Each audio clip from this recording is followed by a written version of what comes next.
Hallelujah. परमेश्वर पिता का एक बार फिर से धन्यवाद करते हैं इस मुबारक वक्त के लिए कि परमेश्वर पिता ने एक बार फिर से यह अनुग्रह किया कि हम आज की सभा में जुड़ पाए हैं। जितने लोग हैं आप सबका आज की स्पिरिचुअल जर्नी में मैं स्वागत करता हूं। बिलीव करता हूं कि आप सब भी आनंदित हैं। आनंद इसलिए कि परमेश्वर ने हमें मिलने का अवसर दिया, परमेश्वर ने हमें जुड़ने का अवसर दिया और साथ ही अपने कलाम से सीखने का अनुग्रह दिया। मेरा विश्वास है हम परमेश्वर की आत्मा की उपस्थिति में हैं। हमें बिल्कुल फर्क नहीं पड़ता कि भीड़ को हम देख पा रहे हैं या नहीं देख पा रहे हैं। हमें नहीं पता चलता कि कितने लोग जुड़े हैं, बट हम ये जानते हैं कि हम जीवित परमेश्वर की आराधना कर रहे हैं। हालेलुया। इसलिए हम खोकर आराधना करते हैं, इसलिए हम डूब कर आराधना करते हैं। हम उपस्थिति में हैं। द सेम ग्रेस आपके ऊपर है, सेम अनॉइंटिंग आपके ऊपर है। बड़े धैर्य के साथ परमेश्वर के वचन को सुनिएगा, विश्वास के साथ परमेश्वर के वचन को सुनिएगा। एक बार फिर से मैं आज इस दिन में आप सभी का वेलकम करता हूं, आप सबका हमारी सेवकाई में स्वागत करता हूं और बिलीव करता हूं कि आज जब परमेश्वर अपने वचन के द्वारा आपसे बातचीत करने जा रहा है, आपके जीवन इस वर्ड के द्वारा ब्लेस्ड होने जा रहे हैं। आमीन। आइए खुदा के लोगों, हम लोग परमेश्वर के वचन में आज की शाम चलेंगे। आज एक ऐसे वर्ड को लेके आपके बीच में आया हूं जिसकी आज बहुत जरूरत है संसार में।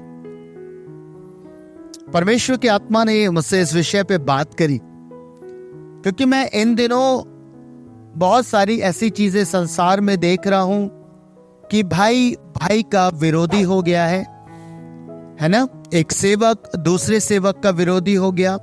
हम एक दूसरे की निंदा करने में लगे रहते हैं। हम एक दूसरे की उन्नति का नहीं, जैसा परमेश्वर का कलाम कहता है कि हम उन्नति का कारण बने, पर हम उन्नति का कारण तो नहीं बन पा रहे, पर हम कहीं ना कहीं लोगों के लिए ठोकर का कारण बन रहे हैं। पर परमेश्वर का वचन इस विषय पे हमें क्या सिखाता है, परमेश्वर की कलीसिया हमें क्या सिखाती है, परमेश्वर के जो अगुवे थे, जो लीडर्स थे, जो आत्मिक चरवाहे थे, वो परमेश्वर के वचन से हमको क्या सिखाते हैं। जो आए इस संसार में एक उद्देश्य को लेकर, एक पर्पस को लेकर, एक सेवा को लेकर, पर उन्होंने कभी भी कोई कंपटीशन नहीं किया। ये परमेश्वर के लोग थे जिनको परमेश्वर ने चुना, अभिषेक दिया और वो एक दूसरे की उन्नति का कारण बने। आज एक ऐसी आत्मा की जरूरत है कलीसिया को जो परमेश्वर चाहते हैं कि आपके भीतर हो। यदि आप परमेश्वर के कलाम को पढ़ेंगे, यूहन्ना रचित सुसमाचार उसका 3 अध्याय और 22 से और 30 वचन के बीच, तो हमें प्रभु का एक सेवक दिखाई देगा जिसकी सेवा देखी जाए तो बहुत बड़ी थी। यूहन्ना, जॉन द बैप्टिस्ट, जिसकी सेवा बहुत बड़ी परमेश्वर ने रखी, भले ही हमें बहुत छोटी नजर आती है, पर आपको मालूम बाइबल कहती है यूहन्ना इसलिए बपतिस्मा देता हुआ आया लोगों को कि यीशु मसीह जगत पे प्रकट हो जाए। वो यीशु मसीह को प्रकट करने के लिए संसार में आया। अब सोचिए, ये क्या एक छोटी बुलाहट है? एक बड़ी बुलाहट जॉन द बैप्टिस्ट की थी कि वो यीशु मसीह को जगत पे प्रकट कर दे और लोगों को बताए कि ये वो मेमना है जो परमेश्वर ने तैयार किया है, तुम्हारे पापों को ये उठा के ले जाएगा। एक बड़ी बुलाहट थी। और बाइबल कहती है इतनी बड़ी बुलाहट कैरी करने के बावजूद भी जब यूहन्ना एक प्रश्न को सुनता है जो उसके डिसाइपल कहते हैं, करते हैं, क्या कहते हैं? लिखा है 22 पद में, इसके बाद यीशु और उसके चेले यहूदिया देश में आए और वे वहां उनके साथ रहकर बपतिस्मा देने लगा। यीशु मसीह के विषय में चेलों को पता चला कि यीशु मसीह बपतिस्मा दे रहे हैं। हालांकि यीशु मसीह बपतिस्मा नहीं देते थे, डिसाइपल्स बैप्टिज्म देते थे। और जब यूहन्ना के चेलों को ये बात पता चली तो वचन कहता है 26 वचन में, और उन्होंने यूहन्ना के पास आकर उससे कहा, हे रब्बी, जो व्यक्ति यरदन के पार तेरे साथ था और जिसकी तूने गवाही दी, देख वह बपतिस्मा देता है और सब उसके पास आते हैं। सुनिएगा, डिसाइपल्स आकर यूहन्ना के अब एक बात यूहन्ना के भीतर डाल रहे हैं, उड़ेल रहे हैं, क्या कि जिसको तूने बैप्टाइज किया था, जिसका बपतिस्मा तूने किया था, देख अब वो भी बपतिस्मा दे रहा है, अब वो भी बैप्टिज्म दे रहा है। और आपको मालूम, यूहन्ना जानता था, क्योंकि वो प्रभु का दास था, परमेश्वर की आत्मा की गाइडेंस में चलने वाला जन था। वो जानता था कि ये जो चीज मेरे भीतर डाली जा रही है ये परमेश्वर की ओर से नहीं है। और इसलिए बड़ा खूबसूरत उत्तर यूहन्ना देता है 27वें पद में, जब तक मनुष्य को स्वर्ग से ना दिया जाए तब तक वह कुछ नहीं पा सकता। तुम तो आप ही मेरे गवाह हो कि मैंने कहा, मैं मसीह नहीं परंतु उसके आगे भेजा गया हूं। ओ, कितनी वंडरफुल बात यूहन्ना करता है, कितना खूबसूरत रिप्लाई करता है कि हाँ, भले ही मैंने यीशु को बैप्टाइज किया पर मैं मसीह नहीं हूं। मसीह तो वही है, वो दूल्हा है और उसी की दुल्हन है। और एक वंडरफुल बात वो 30वें वचन में कहता है, आवश्यक है कि वे बढ़े और मैं घटूं। जिस स्पिरिट की बात मैं कर रहा हूं, जो मनुष्य के अंदर, प्रभु के दासों के अंदर, प्रभु के सेवकों के अंदर होनी चाहिए, वो यही है, लोगों को एनकरेज करने की, लोगों को प्रमोट करने की, लोगों को परमेश्वर के निकट लेके जाने की और अपने आप को घटाने की। हालेलुया। यूहन्ना कहता है कि अवश्य है वो बढ़े और मैं घटूं। और आपको मालूम, आज इस आत्मा की मिसिंग है। आज ये आत्मा कलीसियाओं में मिस है। आज जब हम एक और दूसरे सेवक को देखते हैं या कलीसियाओं को देखते हैं तो हमारे अंदर जलन आ जाती है, ईर्ष्या हमारे अंदर आ जाती है। और आपको बताना चाहता हूं, कलीसिया का निर्माण ईर्ष्या के द्वारा कभी नहीं हो सकता। ईर्ष्या के द्वारा केवल कलीसियाओं में फूट पाई जाएगी।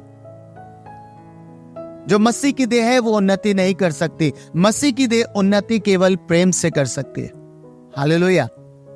बाइबल कहती है, उसने कहा अवश्य है वो बढ़े और मैं घटूं। आज इस चीज की कमी है लोगों के बीच में, चाहे वो सेवक हो, चाहे वो कोई भी हो, चाहे वो परिवार के ही जन क्यों ना हो। आज लोगों के अंदर एक कमी है, हम एक दूसरे को प्रमोट करना नहीं चाहते, है ना। यही वो स्पिरिट है जो हमारे अंदर होना चाहिए कि हम एक दूसरे को प्रमोट करें। अगर कोई गाता है, कोई बजाता है, कोई प्रचार करता है, जब वो आए तो आपके अंदर ऐसा होना चाहिए कि भाई आप करिए और आप पीछे हो जाने चाहिए। हालेलुया। क्योंकि बाइबल एक बात कहती है, मालूम है क्या? परमेश्वर का वचन एक बात कहता है, प्रभु ने आप इस विधि को ठहराया है। प्रभु ने कहा, जब कोई तुझे नेवते पे बुलाए तो आगे जाके मत बैठना, पीछे बैठना, है ना। कहीं ऐसा ना हो तुझसे कोई बड़ा आए और वो तुझे उठाए और तुझे पीछे कर दे। पर जब तू पीछे बैठेगा तो जिसने तुझे नेवता दिया है वो आएगा और तुझे उठाकर आगे बिठाएगा, आगे सम्मान देगा, तब तेरी बड़ाई होगी। हालेलुया। और कलीसिया इसी चीज पे निर्मित होनी चाहिए। मैं नहीं, प्रभु वो मुझसे बेहतर है। परमेश्वर के वचन में लिखा है, एक दूसरे से अपने आप को बेहतर ना जान के एक दूसरे को बेहतर जानो कि वो मुझसे बेहतर है। आप समझ रहे?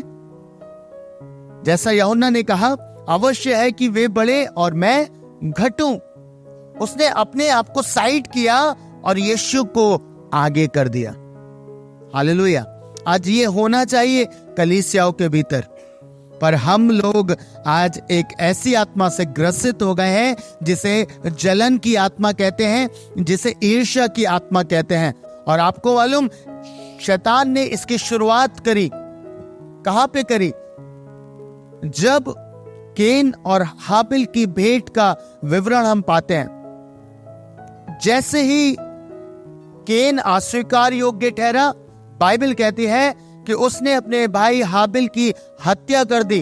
आपको मालूम उसके पीछे का कारण क्या था? सिर्फ जेलसी, जलन, कि मैं स्वीकार योग्य नहीं ठहरा, मेरा भाई स्वीकार योग्य ठहर गया। और आज यही चीज हर जगह चलती आ रही है, चाहे वो डिनोमिनेशंस के बीच में हो, चाहे वो कलीसिया के बीच में हो। जहां भी आप देखोगे आपको ये दिखाई देगी, कलीसियाओं के भीतर एक भाई दूसरे भाई से जलने लगा है, ईर्ष्या लगने लगा है। क्यों रख रहा है ईर्ष्या? उसके पीछे कारण यह है कि डेविल उसको यूज करता है, शैतान उसको यूज करता है। हालेलुया। आज लोग शाऊल के समान हो गए हैं, जो अपने से छोटे को या अपने से उस व्यक्ति को जो प्रभु में बढ़कर बड़े कामों को कर रहा है, उसे बढ़ता हुआ देखना नहीं चाहते। पर बाइबल हमें क्या सिखाती है? आपको मालूम, परमेश्वर के जो लोग थे जिन्हें परमेश्वर ने अभिषेक दिया, अनॉइंट किया, वो कैसे काम करते थे बाइबल के अंदर। यदि आप गिनती उसके 11 अध्याय को देखेंगे, आपको पता चलेगा मूसा इतना फ्रस्ट्रेटेड हो गया था कि वो कलीसिया का भार उठाने के लिए परमेश्वर को मना करता है। कलीसिया का भार उठाने के लिए वो मना करता है। वो कहता है, परमेश्वर, क्या मैंने इन्हें पैदा किया है जो तूने इन सबों का भार मेरे ऊपर डाल दिया है? देख, ये मांस मांग रहे हैं खाने को, मैं कहां से दूं? एक काम कर, तू मेरी जान ले ले, मेरा प्राण ले ले। और पता है, जब इस बात को परमेश्वर ने देखा तो परमेश्वर उससे एक बात कहते हैं। परमेश्वर कहते हैं, अपने में से क्या कर, 70 पुरुषों को चुन ले, 70 लोगों को चुनाव कर और एक काम कर, उनको इकट्ठा कर, और जो आत्मा तुझ में है मैं उसमें से लेकर इन लोगों में डाल दूंगा। अब सोच के देखिए, अगर आपसे ये बात कही जाए कि जो आत्मा तेरे भीतर है उसे मैं लूंगा और लोगों में डाल दूंगा। आपको मालूम, आज जिस युग में हम हैं, हम प्रभु के सामने एक बात कहेंगे, प्रभु ना, मैंने तो इतने प्रार्थना करके कमाया है, मैंने तो इतने उपवास रख के कमाया है, मैंने तो अच्छा जीवन जी के कमाया है, और तू सेंत में उन 70 लोगों में डाल देगा। आप समझ रहे? आज ये भावना है हमारे अंदर। पर परमेश्वर का ये दास क्या कहता है? कहता है, प्रभु जैसी तेरी मर्जी। यस, उसने मना नहीं किया, उसने कहा नहीं कि नहीं प्रभु ऐसा मत कर, उसने कहा जैसी तेरी मर्जी है प्रभु वैसा कर। हालेलुया। अब बाइबल कहती है वो इतना जबरदस्त व्यक्ति था मूसा। बाइबल में लिखा है, जब परमेश्वर ने उससे ये बातचीत करी और जब वो समय आया, परमेश्वर ने मूसा में से लेकर, परमेश्वर चाहते तो अपने आप भी अभिषेक कर सकते थे किसी को, पर परमेश्वर ने जो आत्मा मूसा के अंदर था उसी में से लेकर लोगों को अभिषेक दिया, ताकि वो मूसा की सहायता कर सके, ताकि मूसा जिन लोगों की अगुवाई कर रहा है वो अकेले उस चीज का भार ना उठाए, वरन उसके साथ वो लोग भी उठाएं। और आपको मालूम अब क्या हुआ? जब आप इस अध्याय को पढ़ेंगे आपको कैरेक्टर्स नजर आएंगे दो। मूसा क्या कह रहा है सुनिए। मूसा ने तो कोई वाद विवाद नहीं किया, उसने कहा ठीक है प्रभु। उसने नहीं कहा मैंने कमाया है, मैंने उपवास किया है, मैं आपके साथ बैठा हूं प्रभु, बहुत सेक्रीफाइस किया है, मैंने कुछ नहीं कहा। पर सुनिएगा, जब आत्मा उतर आया तो 2 लोग तंबू में थे, और जब वो तंबू के भीतर थे वो नबूवत करने लगे। और ये बात जब नून के पुत्र यहोशू को पता चलती है तो वो आकर मूसा से क्या कहता है? बहन, मैं चाहता हूं इसे जरूर से पढ़िएगा, 28वें वचन से पढ़िएगा, गिनती 11 अध्याय और उसके 28वें वचन से सुनिएगा क्या कहता है परमेश्वर कलाम। तब नून का पुत्र यहोशू, जो मूसा का सेवक और उसके चुने हुए वीरों में से था, उसने मूसा से कहा, हे मेरे स्वामी मूसा, उनको रोक दे। हाँ, सुनिएगा, यहोशू क्या कहता है? ये भी चुने हुए वीरों में से था, यानी कि ये भी कहीं ना कहीं वही काम कर रहा था, ये भी अगुवाई में था।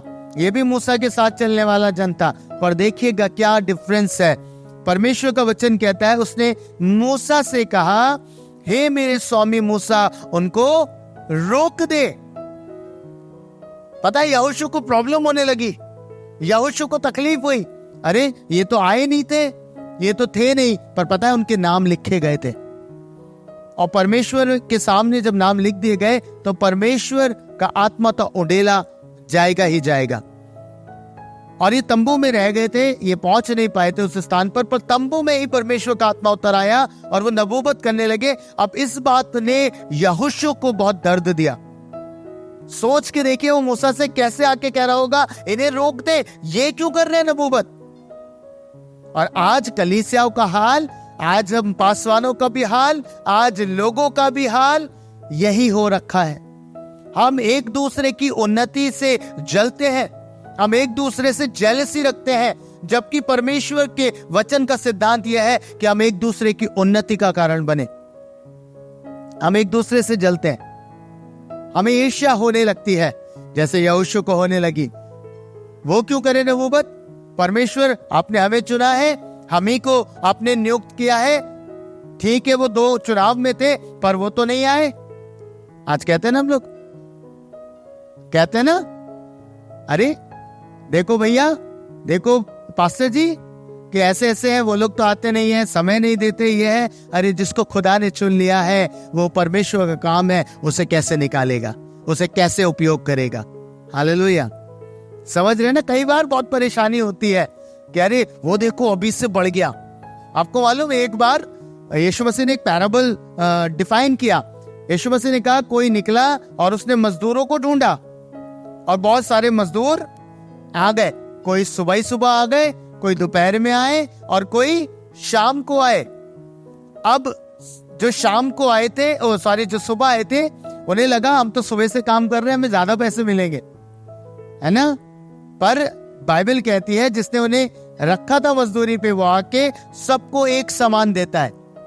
वो सबको एक समान देता है। 1 दिनार ठहराया था तो 1 दिनार दे देता है। जो सुबह वाले थे ना बुड़बुड़ाने लगे, कहते हैं क्या, अरे हम तो सुबह से काम कर रहे हैं, ये तो अभी शाम को ही आए, बस 2 घंटे पहले, 1 घंटे पहले आके इन्होंने अभी फावड़ा उठाया होगा, अभी छैनी उठाई होगी, अभी 2 ही घंटे तो हुए हैं। हम तो सुबह से मेहनत कर रहे, पत्थर ढोए थे, सीमेंट उठाया था, बोरी उठाई थी, पत्थर ढोए थे, सब कुछ किया था, और तुमने इसे भी वही दे दिया। आपको मालूम है एक वर्ड आया है और वो बड़ा खूबसूरत वर्ड है।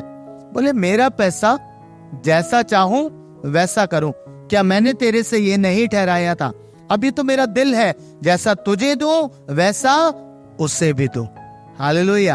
आपको मालूम आपके खुदा का दिल यही है, उसे फर्क नहीं पड़ता कौन मजदूर 12 साल से है, कौन उसके राज्य में काम कर रहा है 5 साल से, कौन उसके राज्य में काम कर रहा है 1 महीने से। परमेश्वर चाहता है उसके लोग अभिषेक में बढ़े, उसके लोग सामर्थ में बढ़े। प्रभु पक्षपाती नहीं है, बाइबल कहती है प्रभु पक्षपात कभी नहीं करता। ये तो हम लोग हैं जो एक दूसरे से ईर्ष्या रखते हैं।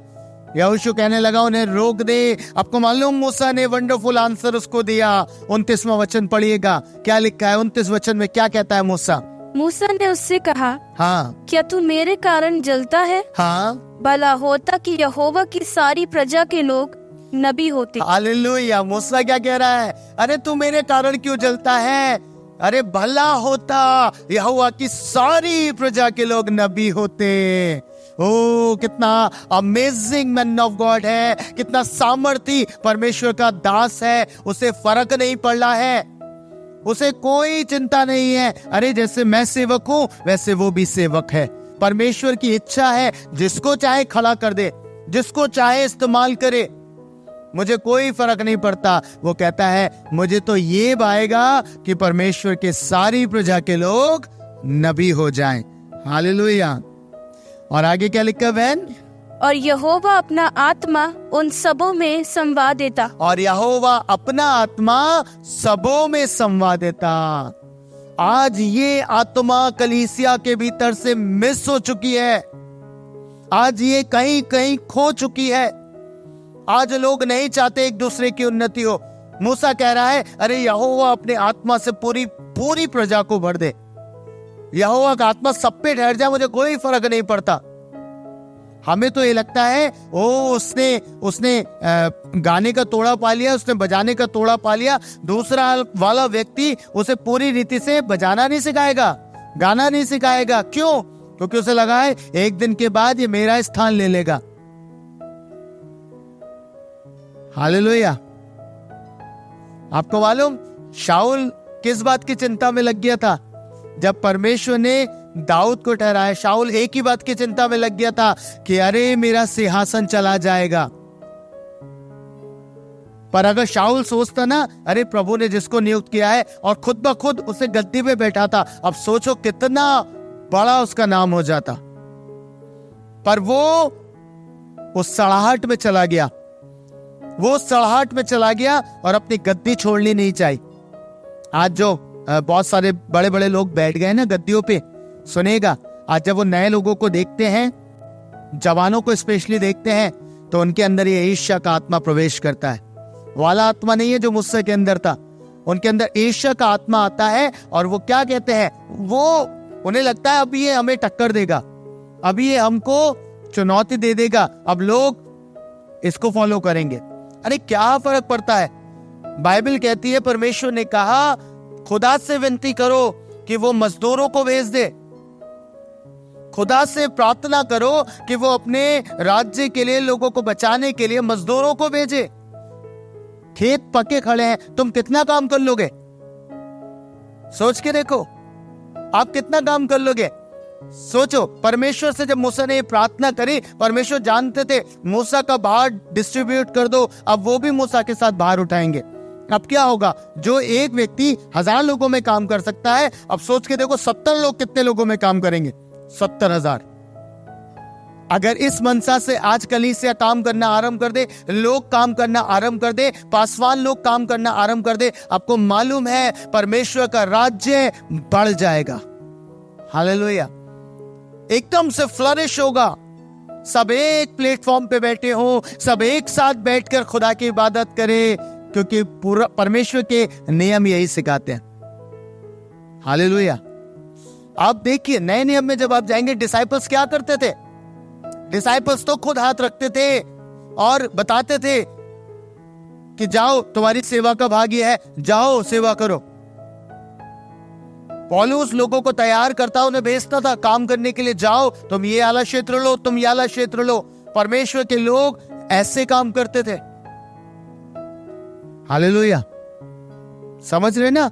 इस आत्मा से हमें निर्मित होना पड़ेगा, इस आत्मा से हमें बढ़ना पड़ेगा कि हम लोगों की उन्नति का कारण बन जाए। मेरा भाई मेरी बहन खड़ी हो तो मेरा दिल खुश होना चाहिए, मेरे दिल में तसल्ली होनी चाहिए। ओ मैंने खुदा के लिए एक आत्मा जीती, अब ये हजारों आत्माओं को जीतेगा। क्या रिवॉर्ड परमेश्वर आपको नहीं देगा? अरे उसके हिस्से में जितनी आत्मा आएंगी, परमेश्वर उन आत्माओं को आपके हिस्से में काउंट करेगा। हालेलुया। क्यों करेगा? परमेश्वर पक्षपाती नहीं है, कहीं ना कहीं तो रिवॉर्ड देगा। अरे इसी ने तो बचाया था इसको, इसी ने तो इसे तैयार किया है, इसी ने तो इसको प्रिपेयर किया था कि आत्माओं को जीते, अब इसका रिवॉर्ड तो मैं इसको दूंगा। हालेलुया। पर हमें तो शैतान ने घेर लिया है, हमें तो शैतान ने घेर लिया है, हम शैतान की अधीनता में चले गए हैं।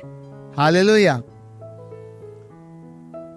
परमेश्वर की कलीसिया में जो चर्च डिसाइपल्स ने बनाए, जो डिसाइपल्स थे, जो परमेश्वर के चेले थे, आप देखिएगा क्या उनके अंदर ईर्ष्या थी? मुझे बताइए, कहां दिखाई दी ईर्ष्या आपको? क्या वो एक दूसरे से जल रहे थे? यीशु मसीह के रिजरेक्शन के बाद सबने मिलकर काम करा। एक जगह आत्मा जीती जाती थी तो वो औरों को बुला के कहते थे, पतरस अब आप आ जाओ, मैंने इनको प्रीच कर दिया है, मैंने आत्माएं जीत ली हैं, पर इन्होंने अभी पवित्र आत्मा का दान नहीं पाया, आप आओ इनके लिए विनती करो। और पतरस जाते थे, हाथ रखते थे, लोग पवित्र आत्मा का दान पा लेते थे। हालेलुया। समझ पा रहे हैं कुछ? ये होती है कलीसियाएं, ये होते हैं परमेश्वर के लोग। हमेशा देखेंगे आप, परमेश्वर के जो लोग हैं वो अपने नीचे लोगों को नियुक्त करते हैं ताकि वो भी सेवा का काम करें। हालेलुया। और परमेश्वर के लोगों को यही चाहिए। हालेलुया। समझ पा रहे? आपको इस आत्मा से निर्मित होना पड़ेगा। आपको परमेश्वर के राज्य में इस तरीके से काम करना पड़ेगा, तभी आप आत्माओं को जीत पाएंगे। अगर ये स्पिरिट नहीं है ना आपकी लोगों को बढ़ाने की, तो आप लोगों के लिए ठोकर का कारण बनेंगे। और आपको बताना चाहता हूं, परमेश्वर के राज्य में आत्माएं बहुत इंपॉर्टेंट है। खुदा के राज्य में आत्माएं बहुत इंपॉर्टेंट है। इसलिए यीशु मसीह ने कहा, जो इन छोटों में से छोटे को ठोकर खिलाता है, उससे बेहतर यह है कि उसके गले में एक चक्की का पाट लटका के उसे समुद्र में डाल दिया जाए। आप सोचिए, खुदा के राज्य में आत्मा कितने इंपॉर्टेंट है। बाइबल कह रही है, यीशु मसीह के ये वर्ड है, यीशु ने कहा है कि अगर आप ठोकर खिला रहे हैं ना लोगों को, आत्माओं की हानि कर रहे हैं, आत्माओं को नुकसान पहुंचा रहे हैं, तो प्रभु कह रहा है भला होता कि तेरे गले में चक्की का पाट डालकर तुझे समुद्र में डाल दिया जाता। क्यों करनी है जलन, क्यों रखनी है ईर्ष्या? बढ़ाओ एक दूसरे को दिल से। कोई आपकी जगह छीन नहीं सकता। इस बात को अपने दिमाग में रखो। कोई आपका स्थान नहीं ले सकता।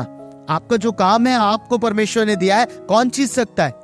क्या परमेश्वर आपको हटा देगा, दूसरे को रख देगा ऐसे? अगर आप ईमानदार हैं, परमेश्वर तब तक नहीं हटाएगा जब तक आप ईमानदार हैं। हालेलुया।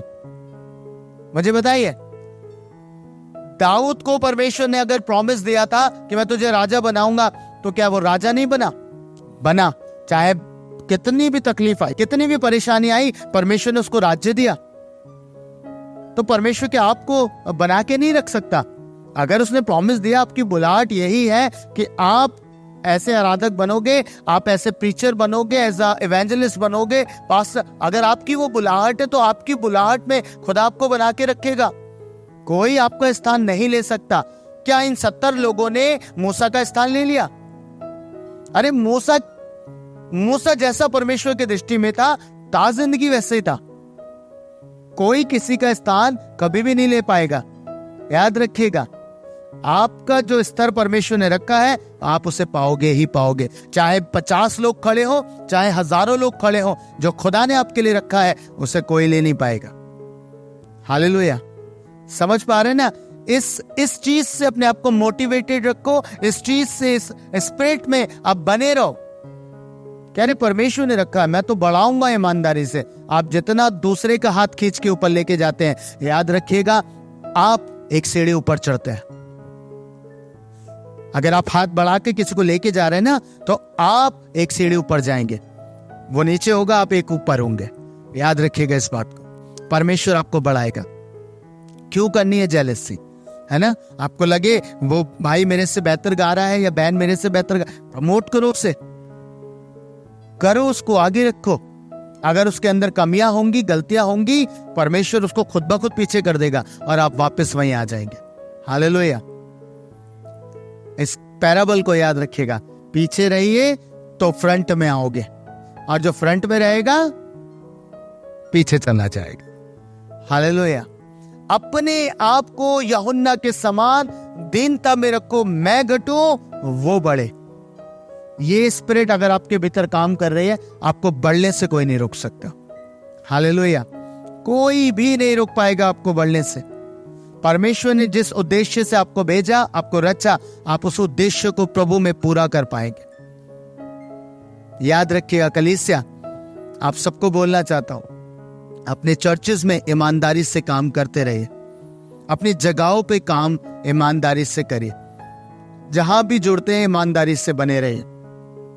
प्रभु आपको बढ़ाने वाला है।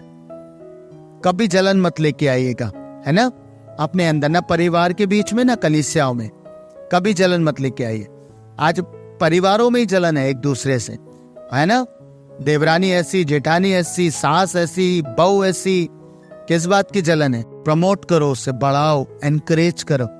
जब आप एनकरेज करोगे तब आप सेफ जोन में रहोगे। हालेलुया। वरना पता है केन की तरह हाल हो जाएगा। केन ने अपने भाई को मार दिया। आज हम हत्या नहीं करते, पर हम बातों से, चीजों से कर देते हैं। है ना, उसे नाश कर देते हैं, सेवकों को नाश कर देते हैं, सेवकाइयों का नाश करते हैं। पर परमेश्वर कह रहा है ऐसा नहीं करना। केन ने क्या पाया मुझे बताइए? बाइबल कहती है वो भगोड़ा बन के रह गया, भागता ही रहा जीवन भर। आपके साथ भी कहीं ऐसा ना हो जाए, इधर से भाग रहे हैं, उधर से भाग रहे हैं, है ना।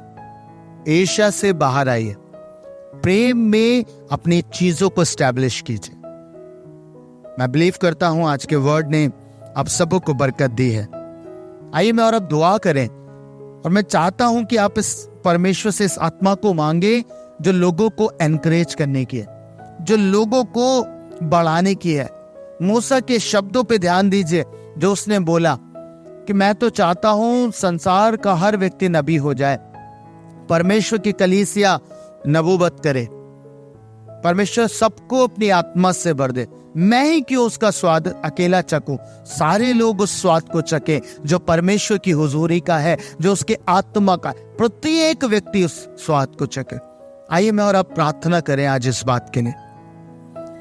परमेश्वर पिता, आपका धन्यवाद करता हूं, धन्यवाद करता हूं परमेश्वर कि आपने इस वचन को हमको दिया है। प्रभु सच में खुदावंद, जब तेरे दासों को देखते हैं, तेरे लोगों को देखते हैं, तब हमें पता चलता है प्रभु आज हम किन बुराइयों में जीवन व्यतीत कर रहे हैं, हम किन बुराइयों में जीवन व्यतीत कर रहे हैं। हम भूल चुके हैं कि प्रभु जिस रीति से हम तेरी संतान हैं वो भी तेरी संतान है। प्रभु ये तो आपकी इच्छा है कि आप दोनों को समान दृष्टि से ही देखते हैं, आप उनको समान रीति से प्यार करते हैं। भले ही कुछ आपकी सेवा में अब आए, कोई 15 साल से हैं, कोई 20 साल से हैं, क्या फर्क पड़ता है प्रभु, हम सब आपकी सेवा कर रहे हैं। आज यूहन्ना ने जो वर्ड बोले प्रभु, मूसा ने जो शब्द बोले प्रभु आपके वचन में, यूहन्ना कहता है अवश्य है वो बड़े मैं घटूं, मूसा कहता है कि परमेश्वर की सारी प्रजा नबूवत करती है मेरे लिए, बहुत अद्भुत बात है। परमेश्वर सबको अपनी आत्मा से भर देता। प्रभु आज होने पाए इन तरीके की हमारी सोच बन जाए, इस तरीके से हमारी सोच हो जाए प्रभु, हम इस आत्मा में निर्मित हो जाए, भर दिए जाए प्रभु एक दूसरे को एनकरेज करने की स्पिरिट से, ताकि कोई भाई, कोई बहन, कोई प्रभु का सेवक, कोई गाने वाला, बजाने वाला निराश ना हो जाए। प्रभु पिता मेरी प्रार्थना है अपने लोगों को भरे आज इस आत्मा से, भरे एक दूसरे से प्रेम करने वाले आत्मा से। प्रभु हम आपसे प्यार करें, आपके लोगों से प्यार करें, आपके दासों से प्यार करें। प्रभु मैं चाहता हूं दया करें, यीशु मसीह के नाम में, आमीन।